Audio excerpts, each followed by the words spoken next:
Hello there, my very good friends. On today's wrestling news, Vince and Linda McMahon have been named in a new Ring Boy abuse lawsuit against WWE. Why NXT officials are angry. Goldberg, plans for him, you're not gonna like them. And an update on AEW Shockwave. I'm Andy. And I'm Phil. And this is the news. We're kicking this one off by talking about the Ring Boy Scandal. Now, this is something, the scandal itself has been in public knowledge for like 30 odd years.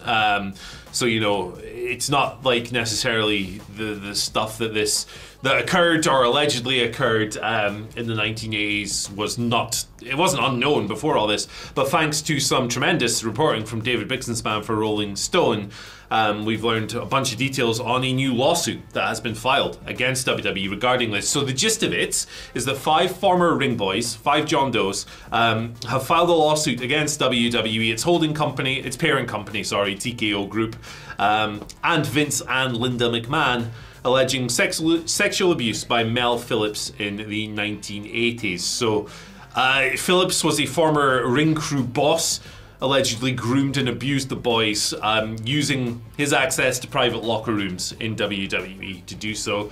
He died in 2012. The plaintiffs claim that WWE and its leadership knew of the abuse and enabled it. And this is the first lawsuit of this scandal that has named Vince and Linda as defendants. Now, the plaintiff's attorney, Greg Gutzler, I've got a lengthy statement here, I'm just going to read it in full, not summarize it. Thanks to the extraordinary courage of our clients, we now have the opportunity to hold accountable the WWE and its leaders for the past 40 years, Vince and Linda McMahon, who enabled the rampant abuse of these young boys. This is Greg's comments to Rolling Stone. The WWE organization and the McMahons had a higher duty to protect the Ring Boys, yet they failed in the most appalling way. The complaint details just some of the facts underlying the scheme of abuse. We are certain there will be significant developments in the coming months that will illuminate and even further the systemic corruption and abuse inside WWE. We are committed to uncovering the truth behind this long-running insidious abuse, and we honor our clients' bravery by vowing to relentlessly pursue justice on their behalf. And there's some more stuff here we really do need to go over. This isn't something we're going to sit and editorialize and discuss at length, because our views on this are absolutely pointless. Obviously the acts in here are monstrous and there's no real value in us diving into it because it's going to play out legally. Vince McMahon's lawyer, attorney Jessica Rosenberg, has called the claims absurd and meritless, and she vows to defend him. So the complaint accuses WWE of negligence and fostering this culture of sexual misconduct is the gist of it. The allegations against Phillips date back to 1992, with the allegations stemming in the 80s. Ring Boys accused Phillips of abuse related to his foot fetish. Well, major media largely ignored the story the first time it came out. Vince McMahon has previously acknowledged, apparently, concerns about Phillips' behaviour, but WWE's aggressive legal tactics reportedly discouraged wider media from covering this situation. So, hey, look, again, it's not a new scandal, but new details are obviously going to come to life. Situations like this, it is quite common for it not to become a truly legal matter until years and years after the fact. But yeah, there we go. A lot of changes to sexual abuse laws as well that is allowing things like this to come to light and sort of be relitigated after all this time, in light of sort of new evidence about these things. Yeah. But it's also, as usual with all of these things, we're going to put a link to Rain at the side of this video, or underneath if you're on the mobile. And they do amazing work for sort of supporting survivors of sexual abuse. They run a suicide hotline, they run advice lines, and there's just a lot of advice and things on the website. So if you or anyone that you know has been affected by any of these things in the past, then Rain are there for you. And if you want to donate to them, the donation box is at the side. We've got quite a healthy little donation stream going to them at the minute throughout all of this thing. And this is just another one of those things that kind of comes to light after thanks to the Janelle Grant lawsuit and shining a new light on Vince McMahon specifically, but the past allegations and everything else is starting to come up, and it wouldn't surprise me if this is not the last of these to come up. Yeah, for sure. So obviously times are difficult, but if you want to help out people who've been victims of these terrible situations, there's a way you can do so. It's very much appreciated, and yeah, there we go. But now we'll move back to wrestling. Almost feels trivial, doesn't it? Absolutely Almost does. feels trivial. But Zarya debuted on NXT, obviously the former Delta, but not everybody actually managed to see it. And NXT officials are kind of annoyed about this. So the problem was that the deal that WWE have for NXT on the CW network, this is all coming from Fightful Select, by the way, and Corey Brennan of Fightful Select specifically. So the deal they had with the CW network was that NXT was scheduled to run until exactly 10 p.m. on the dot, and that was their cutoff time. So that was the time. Oh, there goes the phone. They were aiming for. Good start. But what they didn't know, or didn't realize at the time, was that a bunch of CW affiliates, including the CW affiliate for Florida and a bunch of other CW affiliates across America, were running on a 20-second delay, which meant that obviously they cut off the last 20 seconds of the WWE programming, and that is when they did the debut. Now there are some quotes from WWE officials. One source said that everyone who runs or has a say in the show was pissed.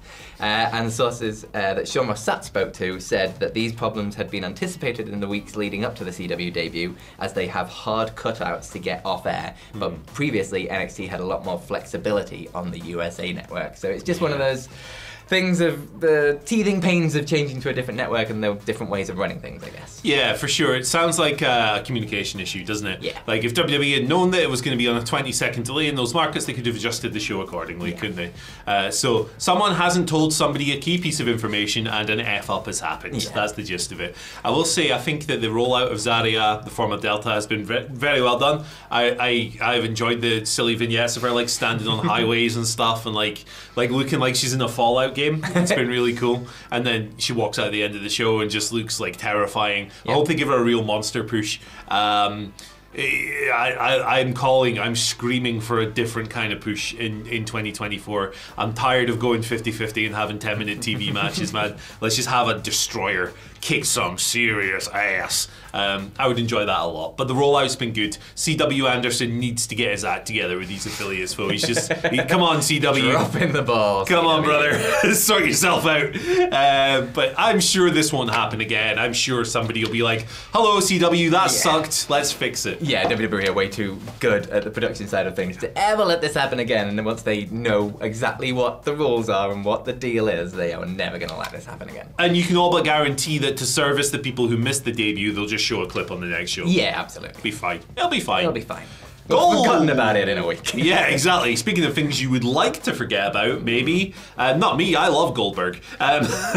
Goldberg, he's coming back and he's gonna interfere in a match. WrestleVotes here, they were doing their backstage podcast with Bill Apter, the wrestling journalist, legend of the game. WrestleVotes was asked to comment on the Goldberg situation. Obviously had that in-ring confrontation with Gunther recently, where Gunther was like, I always preferred Bret Hart anyway. Good line, really good line.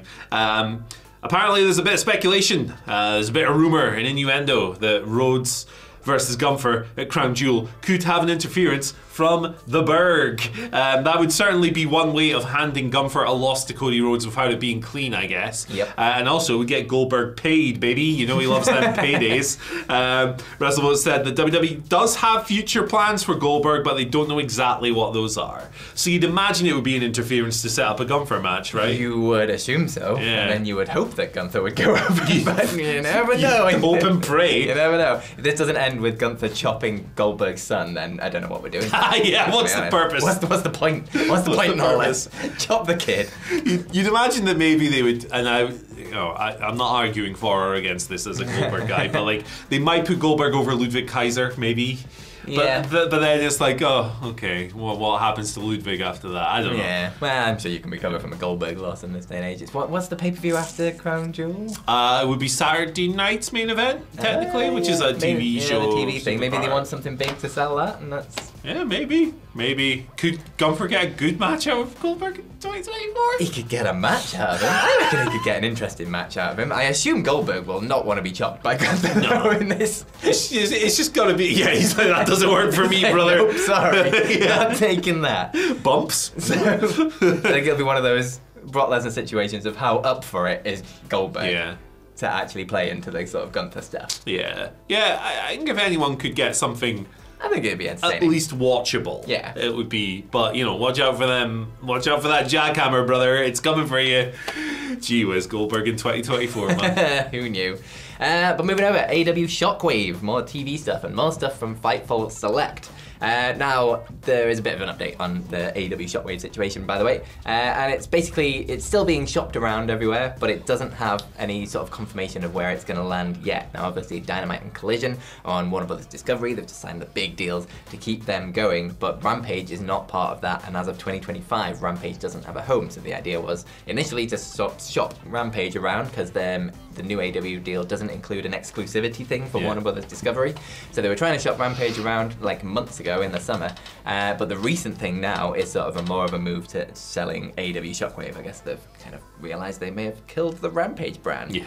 It's dead. So it is currently being shopped around, and they're speaking to various networks, with obviously the heavy rumour being Fox because of the lost SmackDown, and Fox have definitely said that they are interested in outside WWE like companies, but there's obviously nothing official yet, so it's just a rumour and no deal is done. So AEW Shockwave still being shopped around and sort of still no home, but in talks with places. Yeah. It's panning out almost exactly like the original TV deal story panned out, where it was like, there's been talks, but it's coming, but there's nothing concrete. So it just sounds like they're trying to get the best deal for it, doesn't it? Like, go to multiple networks and go, hey, we've got this, what will you give us? Yeah. And at the end of the day, there's no rush for this. Like, they can take their time. It's not like it's a show that like is going to go off air and then that might hurt it for not being on air for a long time. Exactly. If they're selling a brand new thing and they're not that bothered about Rampage, then they can just take the time and wait for them to get the right deal for it. And it's just like they've just secured their financial future with the new TV deal, the main TV deal. So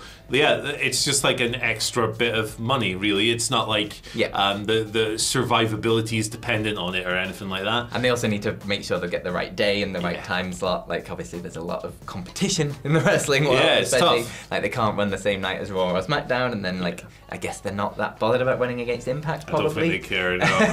But might be bothered about running against NXT directly, so you're kind of running out of days. That's the thing. It's really tricky. It's really tricky because as much as the Rampage and Collision numbers in isolation don't look good, but they are pretty solid for the time slots, is the thing. Yeah. The problem is 10 p.m. on a Friday is garbage, and Saturday night is not much better. So it's like, where would you put Shockwave? Sunday night? Well, then it's going head to head with NFL, which Tony Khan doesn't want to do. Already said he doesn't want to. So. Yeah, and NXT at this stage is going to crush it. Like, it just is. Look what happened to Dynamite the other week, and it's going to happen again. Yeah. So Thursday, the night after Dynamite, it's tough. It is tough, and we look forward to seeing what they do. I guess just make it a good show for the viewers. That's what we all want. We just want a good show in the end, don't we? A good time with friends, and you can have a good time with friends if you invite them over and watch this video right here, baby. Simon Miller will be here with Ups and Downs later on. You'll see him then. Click. Bye.